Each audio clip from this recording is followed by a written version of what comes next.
ó ní why is tó bá fẹ́ bá wọn jiyàn àjáde bílẹ̀ ti ìyá Hasan bá wọn jiyàn lọ́nà tí ó wà moderate.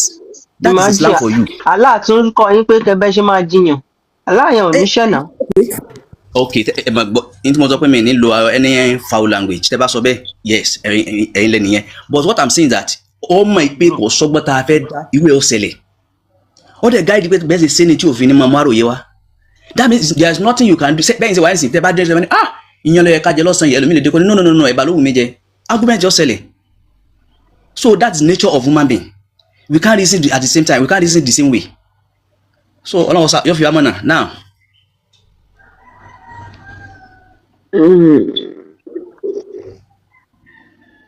Bàbá mi ẹlẹ́yà fẹ́ lo kẹ́lmà tó kẹ́lmà mo ní sin dúró de wáyé kí n ti lọ fún ìwà dáadáa. Ta ló gbé emir wọlé ẹ lárí emir mọ́kàbá bàbá emir máa gbé yín padà next time ẹ jẹ́ kí n gbé ètò láyé wọlé first ẹ lè send request tí a bá ti ní space a máa gbé yín gòkè ẹ ṣeun ẹ bá wa power tap fún. mo dúró de ṣé kí n máa lọ kẹsàrí lọ kí n máa wọlé ṣe. kí ló sọ. wọ́n láwọn fẹ́ béèrè kan ní mi ìdẹ̀ tí ì rí wọn mo dẹ̀ nídàá ti kí wọn. wọ́n ti dé wọ́n ti gòkè padà irú wo lẹ fẹ́ lọ kíṣẹ́ àwọn pé ṣìgìdì ni Allah tẹ̀ ń kírun sí. bẹ́yìn ṣe rò ó sí torí àti Kùránì àti Báíbù inú tó kò sí nǹkan tí ànábì máa júwe ànábì máa ló júwe Allah. mo lè pè ní misconception ẹ farabalẹ̀ ẹni pé nísìnyí mo sọ pé kò ní àwòrán ẹsẹ̀ báyìí ẹni tí ọba tí ò ní akọ láfijọ kankan láyé ní àbí lọ́run so sìgìdì tẹ́ gbé jáde yẹn tó bá yẹ pé tó fẹ́ gbọ́tàn rẹ̀ olùkọ́ tí wọ́n pè ọ́ láwọn tí wọ́n sìn. aláàjúwà rẹ̀ nu Quran fún wa. kí ló pọ̀ lójú ìwé bàbá mi. olóhùn lọ́wọ́ olóhùn lẹ́sẹ̀. olóhùn lọ́wọ́ méjì dá ṣàìtàn. yóò dà fún ẹja. àfàwà Ibn Sheikh àfà Ibn Sheikh. bàbá dáadáa. eléyìí ni odindi al-Qur'an tó jẹ́ word for word. Okay. ó tú gbogbo gbólóhùn yẹn ní kọ̀ọ̀kan àti fit wọn. so gẹ́gẹ́ bí ọ̀rọ̀ tí à ń wá òun náà ní Quran 76:30 ṣẹbẹ́ ti rí ń bẹ̀. ntí ẹjọ́ bòdì jẹ́. òun ní wa ma tasha'una illa an yasha Allah ṣe é ti rí. ok ẹ bá káàsù bàbá dáadáa ẹ bá káàsù. 76:30 ok ó ti move 6:31 so 30 yẹn lílé. ok ó ní wà máa ẹ ti rí and not tasha'una and ó yẹ ìmọ̀ yẹn kí ni ó tú tasha'una yẹn sí. yóò dáa fún yín jàre bàbá dáadáa. will ẹ máa gbọ́ o will ẹ rí i pé will ló lò. mo gbádùn ẹ máa gbọ́ ẹ rí i pé will ló lò. ẹ máa gbọ́ dáadáa. illa except an yasha Allah that Allah's will ẹ rí i pé wills náà ló lò fàlà. okay. now the same thing ó ní ẹ ò lè fẹ́ nǹkan kan oye àyàfi kí Allah àti kọ́kọ́ fẹ́ kinní yẹn kó ti wọn Allah kó wá ṣẹ̀ṣẹ̀ wá wọn Allah lẹ́yìn tí ó bá ti wọn Allah tán ni wọ́n ṣẹ̀ṣẹ̀ wá send ẹ̀ sínú àti tiẹ̀ ni wọ́n ṣẹ̀ máa rò pé mo fẹ́ travel ó ti wọn Allah àti parí assignment ẹ̀ Allah fẹ́ kó travel ló ṣe lè ro ó ti wọn Allah mú bọ̀ ó ti wọn Allah kí àwọn bandits kí wọ́n lọ pa odidi ìlú kan àwọn Salafi ó ti wọn Allah mú bọ̀ ó ti wọn Allah nígbà tó wọn Allah tán tálà parí fáìlì yẹn lọ́fíìsì ẹ̀ tán aláàṣẹ sẹ́ǹdì ọ̀rọ̀ yẹn sínú ọkàn olórí àwọn Salafi yẹn. ok.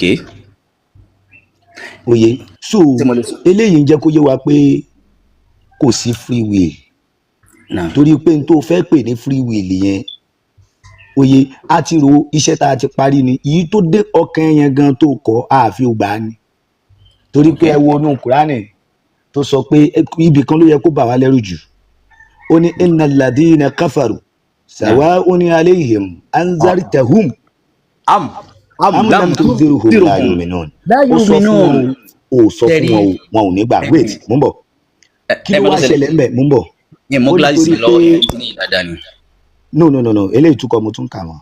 No, ó ní ẹ máa ti mọ̀ sọ.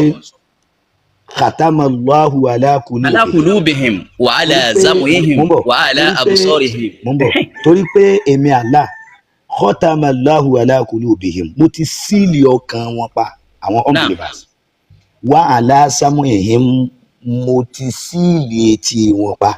Wa ala absarihim mo dẹ̀ ti síìlì ojú inú wọn pa.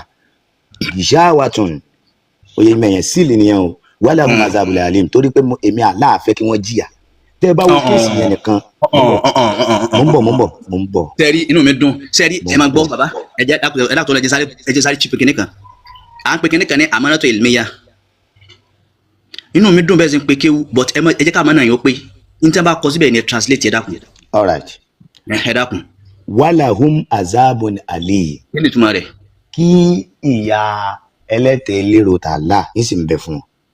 Ìyà Allah. Ìyà ẹ máa gbọ́ ìyà ẹlẹ́ta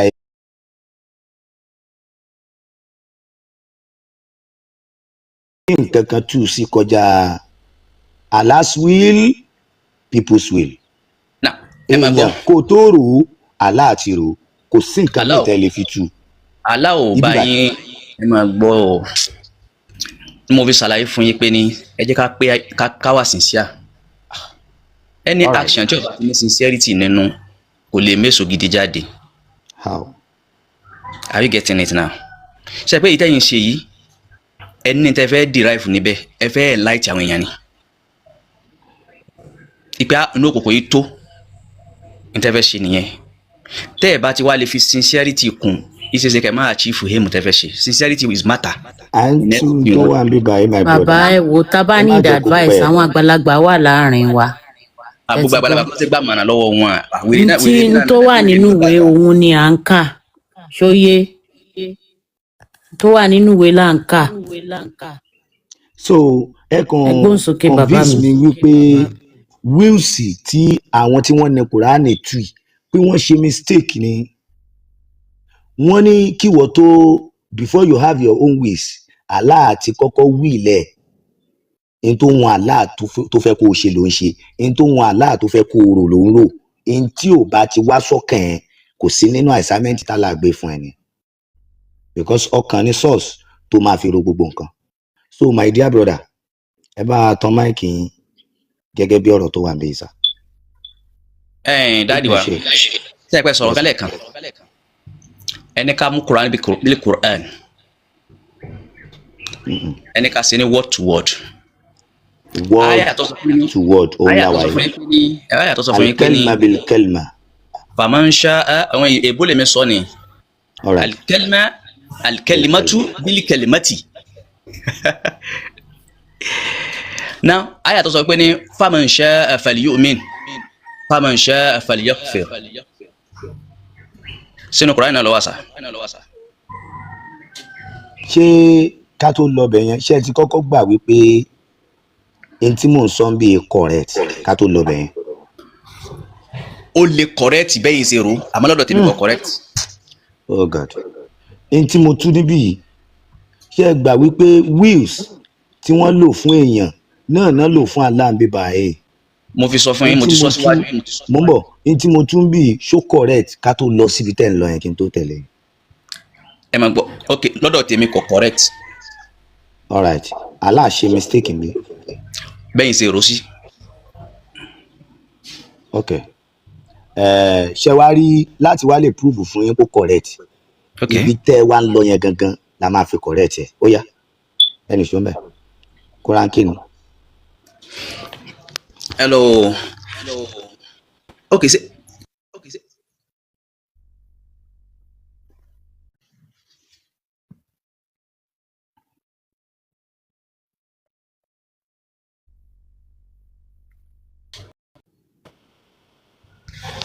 Hello wo.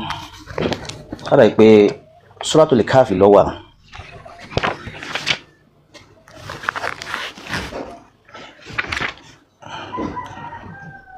Suratul Kahf lọ́dọ̀ ìpọ̀ wà yín tẹ́ wá ẹ wo Suratul Kahf ó yẹ kẹ́ rí lọ́dọ̀ yín bẹ́ẹ̀ sà. Suratul Kahf verse kini. Ẹ jẹ́ kí n ok ọ̀la ẹ jẹ́ kí n sáré verse 19 ló wà, ẹ má dààmú òun ní bí ṣe bẹ́ẹ̀ tí rí wàkúlẹ̀ láhàkùnmí rabbikum faman sha'a falyu'min wa man sha'a falyakfur inna a'tadna lil-zalimina naran ahata bihim. Àbó náà kọ́ Suratul Kahf tí òun verse ní àbó 19. nǹkan òun náà adébá ti rí fàmọ́ ṣáà ń bẹ ó wà ń bẹ̀ wákàtí ẹ bá bẹ̀rẹ̀ láti bẹ̀rẹ̀. wàkúlẹ̀ láhàkùnmí rabbikum àbó nǹkan òun náà ni but káfí kọ́dà pé káfí bí mo mistake kò dájú òun náà ní Suratul Kahf verse 29. yóò dà fún yín jẹ́ ok wa qul lakum min rabbikum faman sha'a falyu'min faman sha'a falyakfur inna a'tadna lidh-dhalimina naran náà yóò dà fún yín alájí dáadáa bàbá dáadáa yóò dà fún yín jẹ́ ṣe é di pé lẹ́yìn ìgbà tí àlàyé ti ṣáájú ẹ kà á kẹ́ ẹ tú torí àwọn èèyàn wa tó ń gbọ́. ó ní wa qulil haqqu min rabbikum òdo ìrà nábì ṣàlàyé tí ń jẹ́ òdodo fún wọn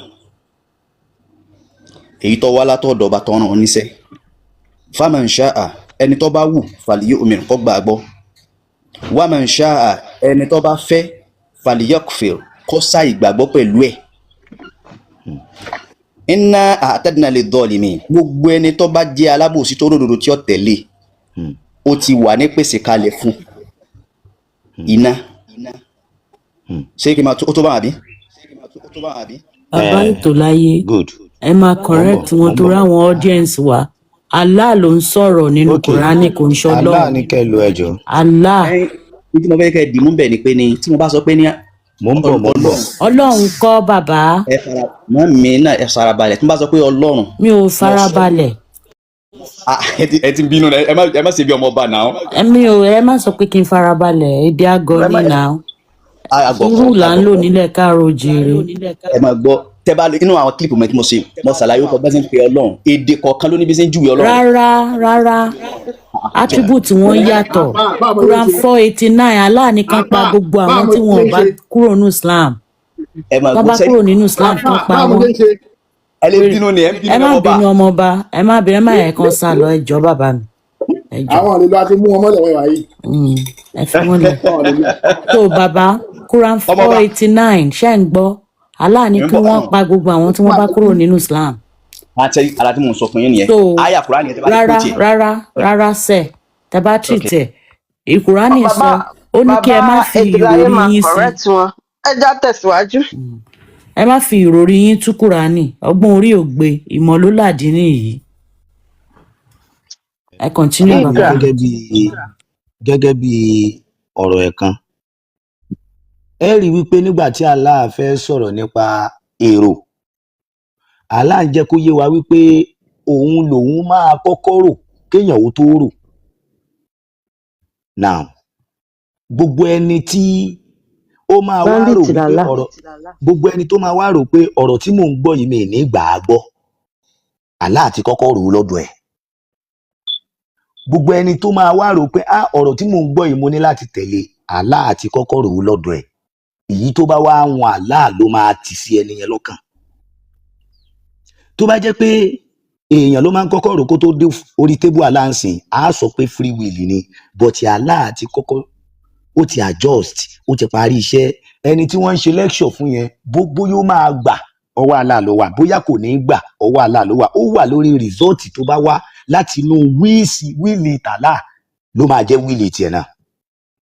Now in tó bá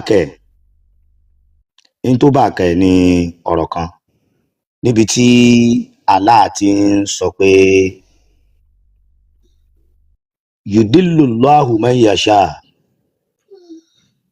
ó ní nínú Quran 74:31 ó ní kazalika bí àwa Allah bá ṣe ń ṣe nìyẹn ìṣe wa ni kazalika yudillullahu man yasha a máa ṣì ẹni tó bá ń wá lọ́nà anybody tó bá ń wá a ṣì lọ́nà wa yahdi man yasha a dẹ̀ fẹ́ni tó bá ń wá mọ̀nà. Ǹjẹ́ yìí mọ̀ pé mo ń bọ̀ sá ǹjẹ́ yìí mọ̀ pé with 2 days ẹ máa tí mo fẹ́ ká ṣe ẹ dákun ẹ jẹ́ sáré mo ṣe ìpínlẹ̀ kan ẹ dákun mo bẹ̀ yín ni ẹ dákun mo kì í ṣe pé tẹ́ ń sọ mo fẹ́ respond sí mo kàn fẹ́ sáré sọ̀rọ̀ kan ni ṣe rí ẹ rí i pé ní under comment mo sọ lẹ́ẹ̀kan pé ní tó àìpẹ́ ká ṣe debate mo ready but bí tẹ́ ń ṣe lọ́wọ́ yọ yẹ kí n ti wà kí n lọ kírun ẹ dákun ẹ yọ̀ǹda mi kí n kírun mo lè padà má kírun tán is a promise. All right, kò sí wàhálà.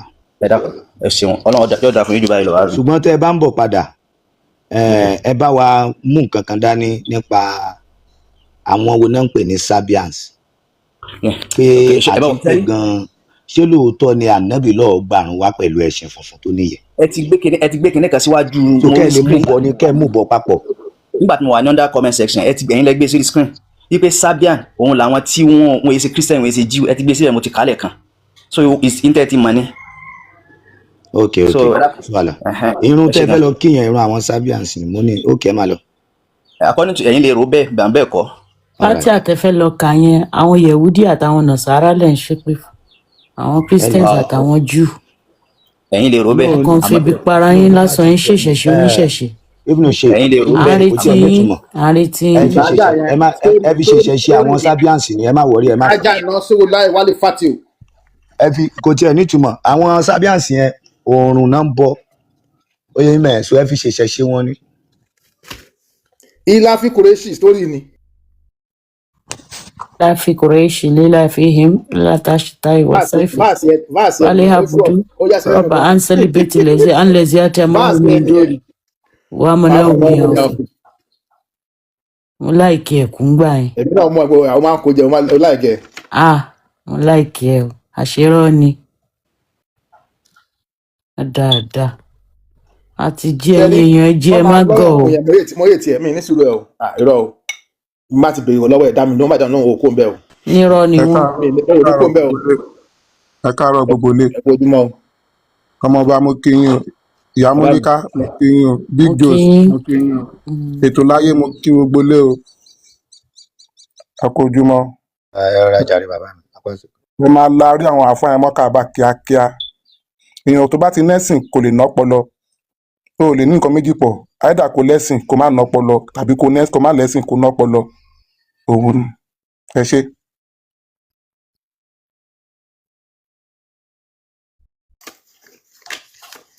lọ máa jẹ mo ti gbọ́n sẹ̀ mo ti gbọ́n ẹ̀yin èèyàn ẹ jí ẹ má sùn o ẹ má yẹ kí Fúlàní pa yín o ẹ wò ó ní tí oṣù Ọ̀wọ̀ bá ti kọjá ẹ ti gbàwẹ̀ ẹ má ti fẹ́lẹ́lẹ́ ẹ nílé ìgbà apá tán bá dé tí yín bá yín wá kàn máa pa yín lọ ni ẹ jí ẹ má sùn o ẹ jí o ẹ má yẹ kán gbà lẹ́yìn o wọ́n bá ti gbà ó ti tán nìyẹn ẹ ti gbọ́ wọ́n ní Allah ló fún àwọn nílẹ̀ Nàìjíríà ilẹ̀ Yorùbá kì í ṣe ilẹ̀ Nàìjíríà o ẹ má yẹ kán gbà lẹ́yìn o gbogbo àwọn tẹ́yìn rí tán wá ń dìfẹ́ǹdì Quran yìí kò sí ọmọlúwàbí kan nu wọn Fúlàní ni gbogbo wọn pátápátá Fúlàní torí ẹ lè rí ọmọ káàárọ̀ oòjíire tó ní conscience tá bá ka gbogbo àwọn kinní yìí ó yẹ kó mí kanlẹ̀ kó ní ṣé n tá à ń waste time fún láti ọdún yìí nìyẹn but unfortunately wọ́n máa múra kankan báyìí ni wọ́n máa defend irọ́ wọ́n máa defend ànábì àjípátá pupa abókù sùn ó fẹ́ ìṣàlọ́mọdún 6 ó bá sùn lọ́mọdún 9 ìwónú wọn ló lè fi ìka òjẹ́ ṣe tiẹ̀ bẹ́ẹ̀ ìwónú wọn ló lè fọmọ ẹ̀ sílẹ̀ ìwónú wọn àwọn abiyagba ẹrù oṣù 9 ó máa kó máa yè ní Ọlọ́run ọba nìkan ló mọ̀ lọ́jọ́ yìí àwa bímọ tán ẹ wò jàre ẹ má ẹ̀ka dọ́ọ̀l ẹ̀ka carry on bàbá ètò láyé ṣe wà ń bẹ̀ àwọn kan wà ń bí o Alex Yeyemi Alex, are you there? I want to send a request yẹn ti pẹ́. fún wọn bóyá ẹni yẹn dá ẹjọ́ yẹn dáadáa bóyá kò dáadáa. àwọn ńlá àtàyà wọn gbọ́ yín. ṣé abẹ́ tó láyé wà bẹ́ẹ̀ mo fẹ́ ká sọ̀rọ̀ ni. wọ́n gbọ́ yín wọ́n wà ń bẹ̀. wọ́n gbà.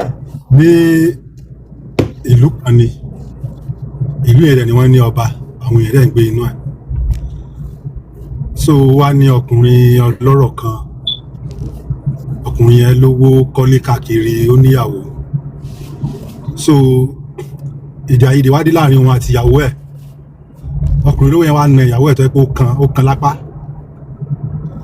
obìnrin yẹn wá lọ sí ilé ọba ó wá lọ fẹjọ́ ẹjọ́ ọkọ ẹ̀ ó lọ fi sun ọba yẹn pé ọkọ òun lù ú ó dẹ̀ ti kan apá òun ọba wa ní kó máa lọ wá ránṣẹ́ sí ọkọ ẹ̀ wá dé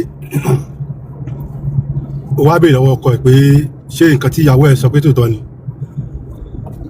ọkọ ní tòótọ́ ni ọba bá sọ fún bàbá olówó pé kó kọ ìyàwó ẹ̀ pé gbogbo nǹkan ní ẹ̀ tó bá dẹ̀ wà lọ́wọ́ ìyàwó yẹn ó ní kó gbà lọ́wọ́ ẹ̀ pé kó kọ̀ so irú ọba yẹn ṣé ìdájọ́ gidi ló dá ni àbí ìdájọ́ burúkú. ó kù sọ́wọ́ ọkọ ok ẹ tó láyé. àkọ́kọ́ ni pé ṣé fíìmù ni àbí àlá àbí ìṣẹ̀lẹ̀ tó ṣẹlẹ̀ torí bá ṣe dájọ́ mẹ́tẹ̀ẹ̀ta tó tó.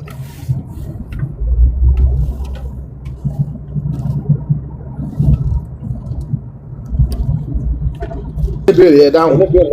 mi ò gbọ́ nǹkan tó sọ. ẹ bá wọn repeat ẹ o.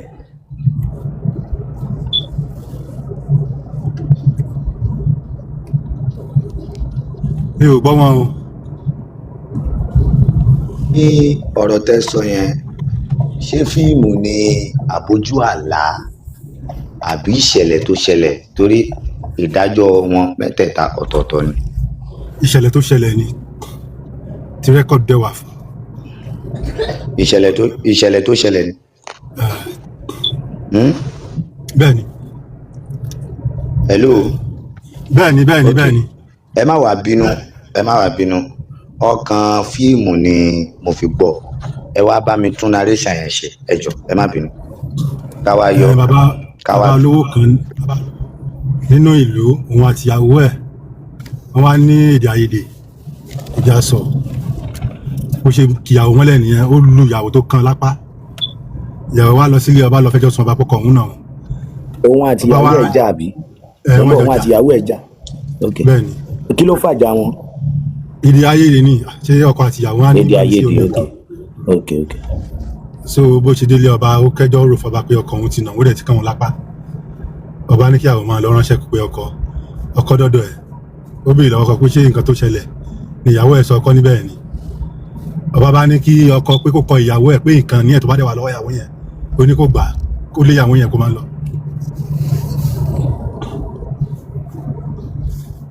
wọ́n dẹ̀ ní ọba yẹn pé bẹ́ẹ̀ ni wọ́n dẹ̀ ní ọba yẹn pé ìwà ìlú dájú láàrin ìlú.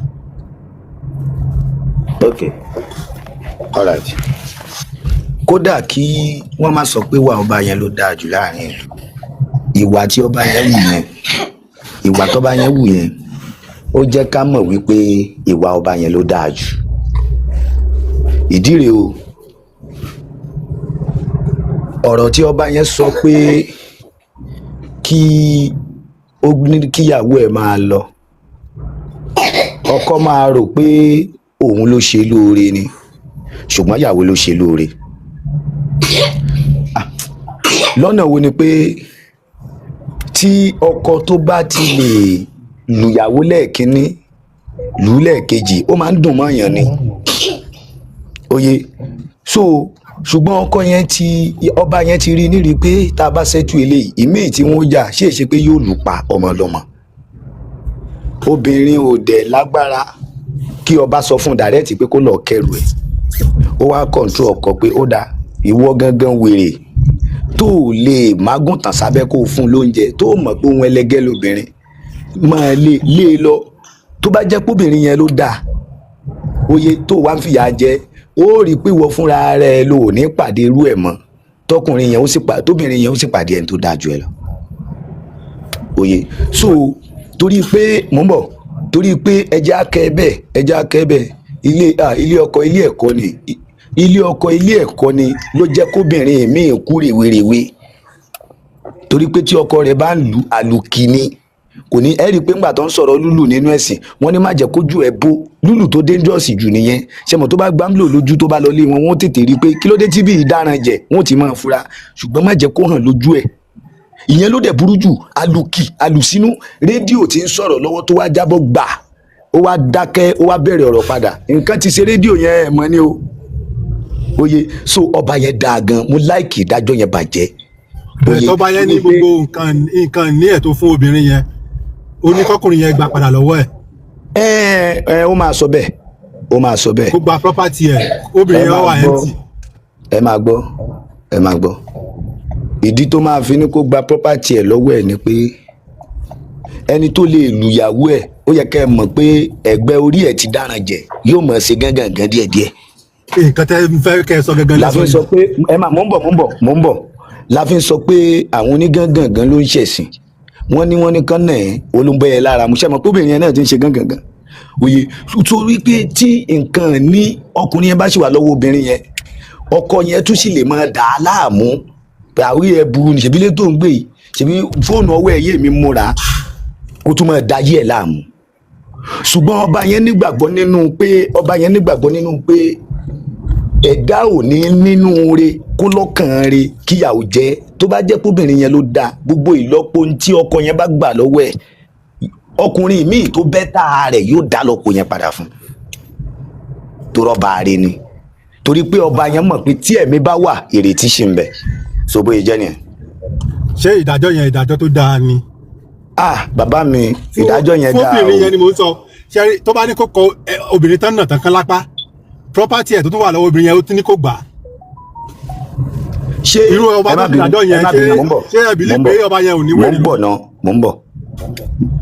mò ń bọ̀ sẹ́ ṣé òkú obìnrin yẹn náà gbé lọ sáàfin. no obìnrin ló lọ fẹjọ́ sùn obìnrin ló fẹjọ́ sùn. obìnrin yẹn fúnra ẹ̀ ló fẹsẹ̀ rìn fúnra obìnrin yẹn ló fẹsẹ̀ rìn láàfin. ló lọ fẹjọ́ sùn. àbí bó ṣe jẹ́ pé fúnra ẹ̀ ló fẹsẹ̀ rìn láàfin yẹn oríire ni fóbìnrin yẹn torí pé ẹni tó bá ti gbọ́ngbọ́n kó gbá yẹn létí tó bá yá yóò di gbájú méjì tó bá yóò di mẹ́fà yóò padà lu obìnrin yẹn pa ni oye ìdèdè irú ẹ̀mí ẹṣẹ́ mọ́ tó bá fẹ́ appreciate lára obìnrin yẹn ni pé ẹ̀mí tó sì wà lọ́rùn ẹ̀ tí ò fi okú bọ̀rọ̀ tí ò fi okú kíá kó lè bá oúnjẹ àwọn ọmọ ẹ̀yẹ so lọ́ba yẹn fi ní kó kúkú yẹn dá ẹ̀ kó má bàa lù pa. ok mo fẹ́ káka so kẹ́ wá wo judgement yẹn bóyá nǹkan tó tọ́ ni. all right kò sí wàhálà. ẹ jẹ́ ká ka Sunan Abi Dawud ṣe lè bá a gbé jáde. sẹ́yìn tí àdìsí at least àdìsí tó wà lọ́ndà Sunan Abi Dawud ó lé 7,000 èwo ni a mú bẹ̀rẹ̀. mo mọ nọ́mbà 2,228. ẹ wá bá wa screenshot yẹ kẹ bá wa gbé wá ìjọ fóònù mi kejì yẹn ti. tabarẹ tó lè bá wa gbé jáde. bàbá mi Adélékè wọn ò dẹ̀ sí ń bẹ̀ ó dàbí pé wọ́n ti ń sin. all right.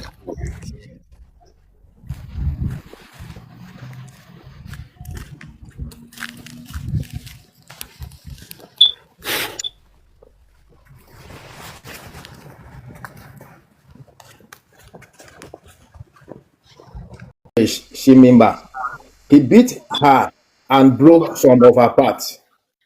So she came to the prophet after morning and complained to him against her husband.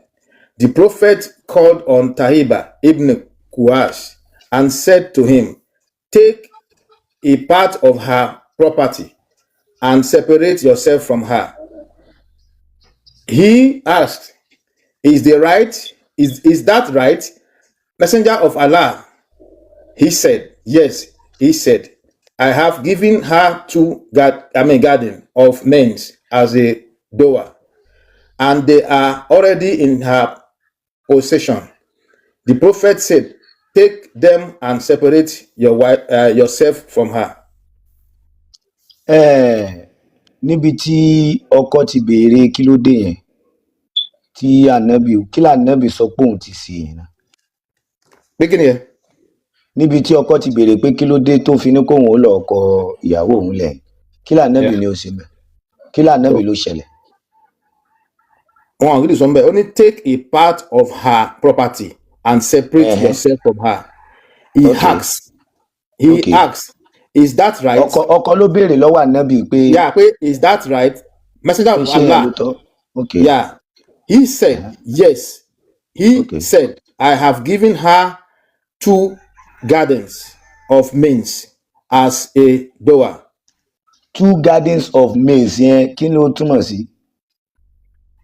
Bẹ́ẹ̀ o ti fún l'option méjì. oko lòun ti fún un ní oko méjì. ta ló fún lóko ọkọ ló fún ìyàwó lóko méjì. prophet wa ní kó kọ ìyàwó ẹ̀. ọkọ wa ń béèrè lọ́wọ́ prophet pé yes ṣé judgement yẹn dẹ̀ right. prophet wa ní yes pé right pé kó dẹ̀ okay divorce kó dẹ̀ gba ọkọ ẹ̀ lọ́wọ́ ẹ̀. and they are already her possession the prophet say taking them and separate yourself from her. Bàbá mi ìdájọ́ ilé yàtọ̀ sí tẹ́ ẹ gbé wálẹ̀ kan ìdí rèé nínú ìlú láti ń rọba emir ni wọ́n máa ń ní nínú Islam fakọ́tì emir ó dẹ̀ yàtọ̀ sí tọba nígbà tẹ́ ti ní ọba wọ́n kẹjọ́ lọ sọ́dọ̀ ọba ìdájọ́ tí mo máa dá ni pé ìdájọ́ ibi tí wọ́n ti mẹ̀tọ́ tán mètò tán mọ human right òye bí ilẹ̀ wa tí wọ́n bá kóró ẹjọ́ bẹ́ẹ̀ lọ́dọ̀ ọba àlú tó jọ̀jọ̀gbọ́n òye ṣùgbọ́n nínú Islam obìnrin ò lẹ́tọ̀ọ́ àní dájọ́ bẹ́ẹ̀ yẹn òye torí pé tẹ́lẹ̀tẹ́lẹ̀ náà kò sí ráìtì kan ṣúra tóbìnrin ní nínú Islam so a ti ẹ̀dúpẹ́ tí mọ́mọ́ ní tó bá ti délé kó lọ mú lẹ́rú àbí kó lọ tà á lọ́jà ṣẹ̀mọ̀ pé tí mọ́mọ́ bá ní tó ṣẹlẹ̀ ni pé mú lọ ja ẹrú kó lọ tà á ṣẹ̀mọ̀ gómìnrin yẹn ò lọ́sàn òye so òye báyìí so ó tiẹ̀ tún ṣàánú ẹ̀ díẹ̀ tó ní ó rọra máa bá tiẹ̀ lọ pẹ̀lú apá kan ẹsẹ̀ kan tó ti kán òye so eléyìí yàtọ̀ gidi ń gbé sí analysis ọba àlú. ṣé mo pé ọkọ yẹn tó ń béèrè lọ́wọ́ prophet pé is that right Muhammed ní yes. so ìbẹ̀lẹ̀ tí máa mọ̀ pé àwọn obìnrin tí máa mọ̀ pé wọn ò ní right kankan nínú ẹ̀sìn ìyẹn àwọn obìnrin lẹ́yìn normal ibi tó yẹ kán ti fura ni pé wọ́n ní kán fẹ́ wọn ní ọmọ ọdún mẹ́jọ mẹ́sàn-án wọn ò ti kọ́kọ́ roríire rò wọ́n ná obìnrin ò lè ṣoríire torí pé ọmọ tá a fẹ́ lọ́mọ ọdún mẹ́sàn-án a ti dọpọlọ ẹ̀rú náà yóò wá fọmọ ọdún mọ́kànlá gbé oyún yóò wá bẹ̀rẹ̀ sí tọ́mọ bíi 13 years oye so ọmọ yẹn ò lè balance ọmọ tó tọ́ kò lè balance lọ́pọlọ òun gan tó tọ́ ọmọ gan ọmọ 13 years bí mo ń tọ́mọ báwo làwùjọ yẹn ṣe fẹ́ rí bandit ló máa dàkúdàkú báyìí ló máa rí bandit torí pé obìnrin òun ló máa tòlú obìnrin ló nílùú torí ọmọ tí obìnrin bá tọ́ ló máa dọba ló máa dìjòyè òun ló máa tòlú ẹ dákun ṣẹ́ni tí ó pé ìyá ẹ̀ 13 years ni wọ́n ti bẹ̀rẹ̀ sí í tọ̀ ìkílẹ̀ fẹ́ kọ́mọ yẹn dà tó bá di president wèrè ni ó dà oye báyìí so àwùjọ ẹ̀sìn kò lè balance látara mentality. ṣé ẹ mọ̀ pé wọ́n sọ pé Mohammed ṣe gángan kó ya wèrè irú judgement tó gí fún mi ó fi ṣó pé orí Mohammed ò pé wèrè ní lóòótọ́ original wèrè ni téèyàn ò bá ya wèrè ìyàwó wa bá ẹ pé ọkọ òun ti nà ó ti káwọn lápá oníkòkò kó ba ẹrù ẹ lọ́wọ́ ẹ̀ àwọn ọmọ tó bí kí ló fẹ́ máa fi tọ́ wọn. Ẹ káàárọ̀ mo kí gbogbo lé o àkó àná ìyá bàbá mi tó láyé mo kí yín o ẹ kò ṣe takuntakun àkó àìsàn. mo really like àwọn programs yín gan. Jos ìyá mi as parent tí kò ní òye lórí òye olówó bá fi tọ́ ọmọ bàbá mi ìṣẹ̀ṣe ẹjọ́ ẹni sùúrù ìṣẹ̀ṣe media ẹni sùúrù ẹjọ́ 1 minute kí bàbá Mike conclude ó yá à ń gbọ́ yín sà. Yeah, so mo kí gbogbo lé because àwọn tó wà ń bì iṣẹ́ takuntakun òun ni wọ́n ṣe most of them since 2 days like by àti sùn from one platform to the other ẹnìkan máa pọ́n jẹ̀bẹ̀ lákìsà pé irú èèyàn tó dárú àdájọ́ burúkú báyìí pé òun ni the best man òun ló dájú ní gbogbo àgbáyé nígbà tí ọkọ èèyàn tó lu èèyàn ìṣẹ̀ṣe làgbà ẹ̀jẹ̀ bá mute mic yín àbí ìṣẹ̀ṣe media so tó wá ọkọ lu èèyàn ó wá tún sọ pé ẹrù tó ṣé ọkọ yẹn ṣé irú messenger bẹ́ẹ̀ ṣé kò ń ṣe pé ọdẹ orí àti wèrè kan ṣe lọ́pọlọ ńgbà téèyàn jọ fẹ́ra wọn tó bímọ fún yàn ó tún wá ní nǹkan tẹ́niyẹn ń gbà tó tẹ́niyẹn fún yàwó pé kó tún lọ gbà lọ́wọ́ ìyàwó ṣẹ́ni pé lórí burúkú ni irú prophet báyìí ókè gbogbo bó ṣe bóbìnrin sùn bó ṣe gbé sílé bó ṣe gbé kóró yẹn so ẹ̀sìn yìí ẹ̀sìn àwọn onígangangan tí ò bá ń ṣe pé onígangangan èèyàn máa dárú ìdájọ́ báyìí ẹ̀dẹ̀ máa ní wòlíì ọlọ́run ẹ̀dẹ̀ máa ní òun ni the best person òun ló ṣe Muhammad tán bá ń polówó Muhammad gbà tí mo wà lẹ́gbà yẹn tẹ́ bá sọ̀rọ̀ Muhammad ẹlòmíì ìbọn anything tó bá wà lọ́wọ́ ẹ̀ ló máa là mọ́ yín lórí ok ẹ wá wò ó sí because wọn ò jẹ́ ká ní access gbogbo kínní a lè tu tó bá fẹ́ mọ̀ tún mọ̀ wàá lọ lé kéwù ní bó délé kéwù gan wọ́n á waste time ẹ wàá kàn kọ́ kínní lásán ni wọ́n ní kọ́ ẹ nítumọ̀ ṣe rí bẹ́ẹ̀ ń sìn so ìsín ìdí gbogbo ẹ tí wàá fẹ̀ síta báyìí sì wọn ò mọ nǹkan tó ń fẹ́ ṣe sí ìgbà tí èèyàn dárú ẹjọ́ báyìí irú ẹjọ́ burúkú báyìí ṣé irú èèyàn bẹ́ẹ̀ ni ò lè pààyàn so ẹni tó bá ṣì wà nù kínní yìí ó ní bó ṣe jẹ́ ni o mo kàn kí gbogbo ara mo kàn fẹ́ kí àwọn bàbá mi àti ìyá mi tó wà lórí ètò ní látànà because mi gan orun yẹn gbé mi lọ ni bátù mi flat dànù ni because mo tan program lẹ̀ ni mo lọ sùn so mo ṣẹ̀ṣẹ̀ kò pẹ́ sí tí mo jí so ẹ kú iṣẹ́ ọpọlọ. ẹ ṣeun sir bàbá mi adúpẹ́ lọ́wọ́ yín thank you sir. Ìṣẹ̀ṣe Media TV. ẹ sà á kú àtàrọ àdẹkù ọ̀rọ̀ ìlú torí ọ̀rọ̀ ìlú náà ni onílù ní wò kí ìlú òun túká bí a kì í sọ pé kò ń ṣẹ́jú àwọn bàbá yẹn náà torí nígbà tó ń gbá àwọn kan wá ojú dúdú so and this religion was forced on people kì í ṣe nǹkan pé wọ́n willingly it was forced on people so ó ti wá tásìkò báyìí tí ojú ohun kálukú bá máa là because religion actually did nothing good for us in this country because even God itself unite us but religion divide us. So I think it is the right time for us to wake up. So mo join program yìí in fact àti àná tí mo ti bẹ̀rẹ̀ pé mo stable because my network is doing somehow but àná tí mo ti join program in fact mo regret no wonder ìgbà tí mo wáyé kéré lọ sígbà yẹn Abdulbaris mo pé Abdulbaris mo ń ṣara Saudi Arabia náà kí ló ṣe ọlárẹ kan kí ló ṣe Fákúnlé tó wáyé pé Abdulbaris gan ti wá borí gbogbo wọn ẹ̀ka kó fẹ́ kọ́ máa lọ Saudi ká mọ̀ pé èdè wọn là ń ṣe ìlú wọn là wà because how would you tell me pé má fẹ́ kírun máa kọ́ ní láti lọ bọ́rọ̀ èdè kan láti fi bá ṣe dá mi sọ̀rọ̀ it's not proper nígbà tí èèyàn kan all is well ṣá. ṣé bàbá mi àdúpẹ́ lọ́wọ́ yín thank you Yes. Mr. Adres.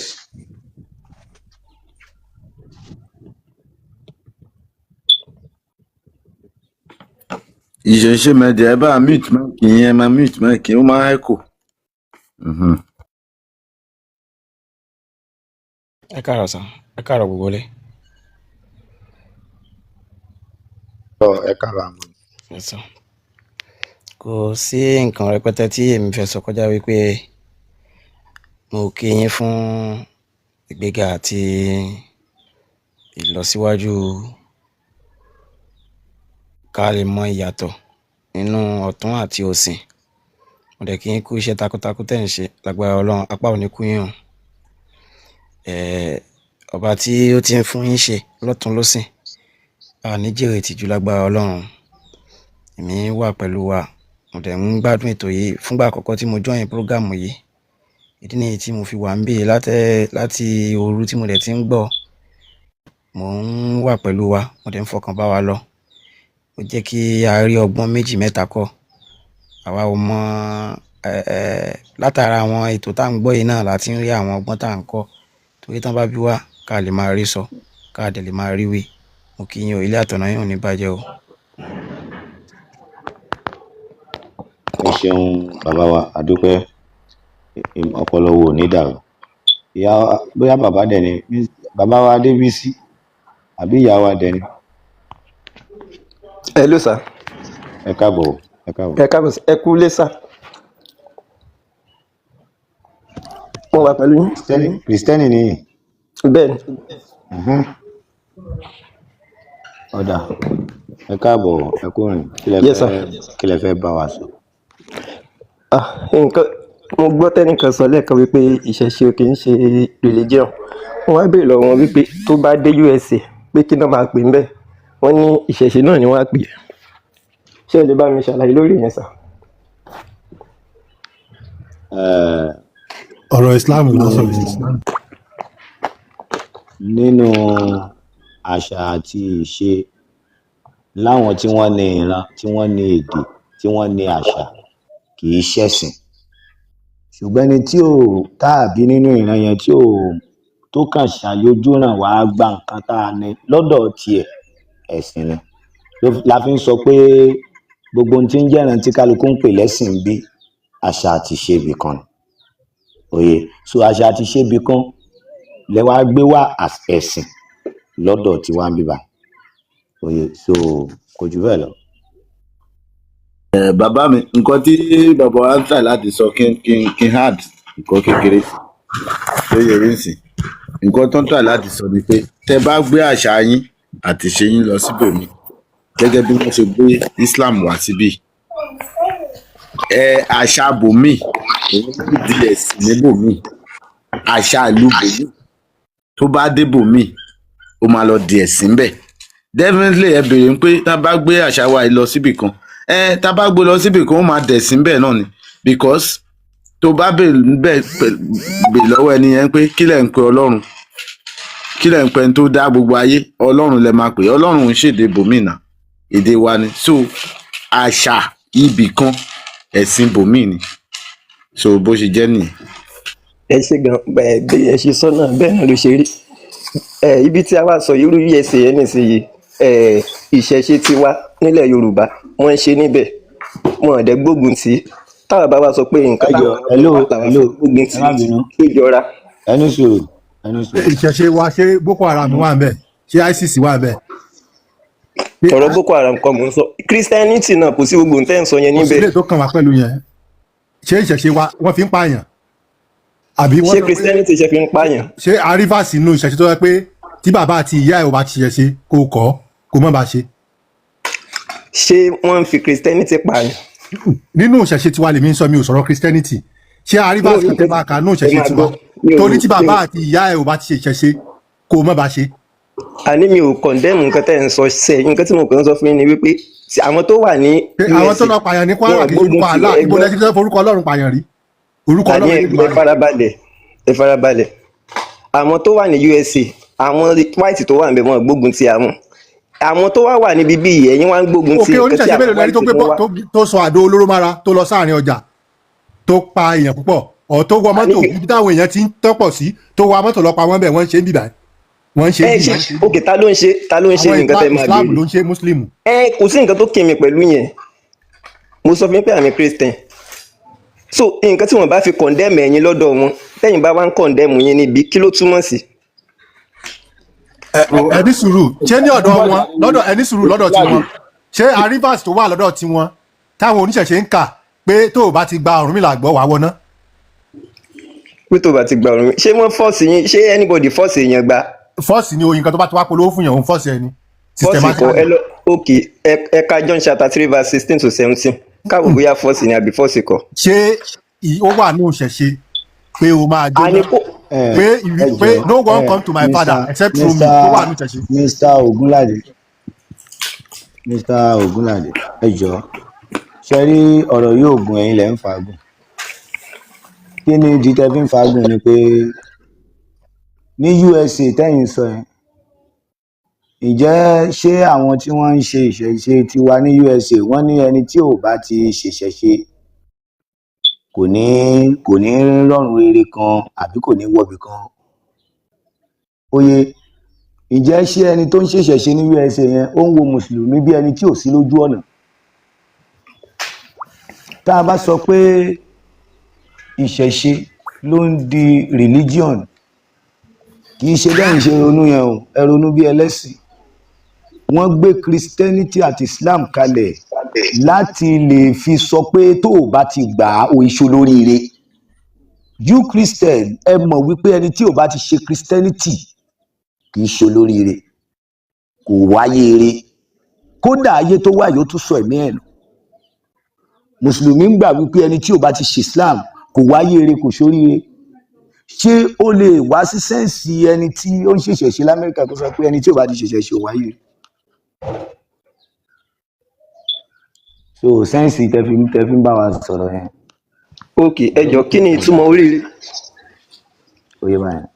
So dúró ẹjọ Mr. Adébísí kí ni áńgù wo lẹ fẹ́ bá wọlé náà ká lè mọ báyìí máa dá yín lò kí ni áńgù wo lẹ ti ń sọ̀rọ̀. gbogbo áńgù náà ni. no kò lè jẹ́ gbogbo áńgù náà ẹ fẹ́ máa fi brain wa ṣeré ni kò lè jẹ́ gbogbo áńgù. What angle are you? Are you a Christian? What are you defending? mo ti sọ fún yín pé I'm a Christian. We are saying tó bá ṣáwọn tó wà ń bí ṣáwọn tó wà lọ́wọ́ yẹn táwọn àgbẹ̀tẹ̀ ṣe wà lọ sọ́hun yẹn ẹni yẹn àti ẹ̀ ń try láti rò pé ẹni sùúrù ẹ má ṣe tán gèèyàn àti láàrin ọjà náà. Ok à ń sọ̀rọ̀ ń sìn pé a rò pé Ògúnládé Mr. Ògúnládé wọn gbọ́ dáadáa ni ẹ mute mic yín tẹ́lómi bá ń sọ̀rọ̀ ẹ máa mute mic yín so a rò pé wọn gbọ́ yín yé dáadáa ṣùgbọ́n nígbà tí mo wá gbọ́ yín yé nsì ẹ̀ ń sọ pé ẹ̀sìn àwa ṣe bóyá àwọn àwọn ẹlòmíì táwa tó ń ṣẹ̀sìn tàwa bóyá àwa sọ pé kán pa wọn or something like that. ṣe rí àwa kò síbì kankan nínú religion wa tí wọ́n ti sọ pé kán pa èèyàn tí wọ́n bá gba ẹ̀sìn by force. látijọ́ táláyé dẹ̀ ti dáyé èmi ò rí ibi tí kìrìsìtẹ́nì tí oníṣẹ̀ṣe tó ti lọ force kìrìsìtẹ́nì pé kó wá gba kìrìsìtẹ́nì. gbogbo ọmọ tó wà lẹ́yìn kìrìsìtẹ́nì pátápátá oníṣẹ̀ṣe ni gbogbo wọn. gbogbo ọmọ tó wà ní ẹ̀yìn àwọn mùsùlùmí pátápátá oníṣẹ̀ṣe ni gbogbo wọn. àbẹ́ ẹ̀ tí béèrè débẹ̀ ẹ̀ tí gbá research débẹ̀. mùsùlùmí ò kó ẹnì kankan wá sí báyìí ibi ìlú wọn ti kó gbogbo èrò sẹ́yìn. kìrìsìtẹ́nì náà wọn ò kó èrò kankan wá sí iye àwọn tán wá bì wọ́n fi kíní ẹ̀ lọ́lẹ̀ wọ́n dẹ̀ padà síbi tán ti wá. ibi ni wọ́n gbélé àwọn èèyàn lọ́wọ́ ń bì ni. so látijọ́ táláyé dẹ̀ ti dáyé tán ti bí èmi ń bìbà èmi ò rí ibi tí kìrìsìtẹ́nì tó ti lọ báyàn jà pé o gbọ́dọ̀ gba kinní yẹn by force tó bá gbà ẹranko ni ẹ wàá wọná wàá ṣe kinní kan. ìṣẹ̀ṣe ò dẹ̀ gbéwèé kankan jáde pé ìwé yìí ló máa kà ló máa jẹ́ pé kinní. so ibi tẹ bá eré àbí tẹ bá ti ń bọ̀ ní kẹ ti jáde ká lè mọ báyìí máa fún yín lésì because èsì wà ń lẹ́bìbà ẹ ṣé gan. láti mo ti ń bọ̀ fún yín ó yẹ fún mi lésì. wọ́n ní nínú ilé tí a bá ń tọmọ inú òbí a máa dùn tán bá pọ̀ báwọn ọmọ ṣe ń ṣeré inú a máa dùn kó ń jèrè. kò yẹ kí inú òbí tí ì dùn ó yẹ kó jẹ́ kí gbogbo ọmọ ó dàgbà náà yóò mọ ọmọ ọkọ yóò mọ ọmọ àlè. torí pé ọ̀rọ̀ kan jáde nínú ọ̀rọ̀ Mr. Adébísí I don't know you before.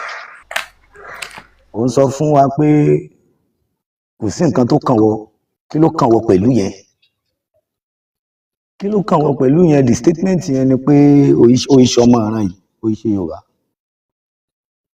oríṣi Yorùbá so. mi ò kí ń ṣe Yorùbá mo sọ fún yín pé kí ló kàn mí pẹ̀lú ẹ̀. eléyìí ò kì í ṣe ọmọ ọ̀ràn yìí I'm the one drop you because tó bá jẹ́ ọmọ ìran yìí. ó disguise wa ni. wọ́n bi ẹ́ léèrè wípé ǹjẹ́ ṣé àwọn tí wọ́n ń ṣe ìṣẹ̀ṣe l'Amẹ́ríkà ṣe ló ń báyàn jà ń bẹ oní kí ló kàn ẹ́ pẹ̀lú yẹn ṣáwa náà báyàn jà ń bì báyìí alábàjá ta lórí kó yàdá sí i. ẹnìkan ò dẹ̀ sọ pé kó má ṣe ní tó ń ṣe yẹn la fẹ́ fi hàn ẹ́ pé rí ní tó ń ṣe tán yányán rí ní tó ń ṣe tán tó bá wá rí gbogbo ẹ̀ tán tó rí pópí ẹ ohun ẹ̀ kó jágùn tán nínú àwọn nọ́màtì ni ìwọ ló ní sólẹ̀. so kó máa wá bíi pé nǹkan kan tún dáa ju nǹkan wa lọ stupidity ni ó wá ń ṣe comparison láàrin foreign thing sí nǹkan wa ń bì jọ wọ́n ní bàbá rẹ̀ mu tí ń já sí kọ́tà tó lè fi bàbá mi rọ́pò ẹ̀ àfi tó bá wáyé mi lẹ́lòmíì máa bí ẹ kò ní jáyé kan tó wá ẹ mọ́ ẹni tó fẹ́ bí ẹ ló bí ẹ yẹn. so tó bá mọ̀ pé o capable of tó gbé dání máa lọ Jerusalem kó lọ claim bẹ̀ oye mú bàbá ní Jerusalem àbí Róòmù dẹni, mú bàbá ń bẹ, mú ìyá ń bẹ, mẹ́bí ń bẹ, oye torí pé nǹkan kan tí ò yé gbogbo yín ni pé ó dijọ́ tí wọ́n bá fa gbogbo ẹ̀jẹ̀ ara yín kúrò kẹ́ ẹ tó kúrò nínú èyí tí bíbélì yín demonize yẹn. Ẹ̀jẹ̀ yín ò lè kúrò bí ó dijọ́ tán bá fa gbogbo ẹ̀jẹ̀ ara yín kúrò yanyan tán wá fà mí sí, ó dijọ́ tán bá kó gbogbo òfun inú yín kúrò tán kó mi sí, ẹ ní ẹlòmíì tẹ́ lè claim, ẹ lẹ́lòmíì tẹ́ lè claim láyé lè tẹ́ wáyé àfi tẹ́ bá rí kanẹ́ẹ̀tì tẹ́ wá mi lòkù. Ṣùgbọ́n lélẹ̀ tẹ́ wáyé àwọn tí wọ́n pè ní demon nínú bíbélì tán pè ní demon nínú Kùránì òun náà ló bí ẹ. So tó o bá fẹ́ máa wá nítàn, tó fẹ́ máa pàtàn, tó fẹ́ níran, kò síbi tó fẹ́ pa sí hàn bí ẹ̀dá kó pa lọ Jerusalem, ibi náà ló máa pa sí. Oh, the option. So bóyá jẹ́ nìyẹn káwọn èèyàn gbọ́n sókè jáde.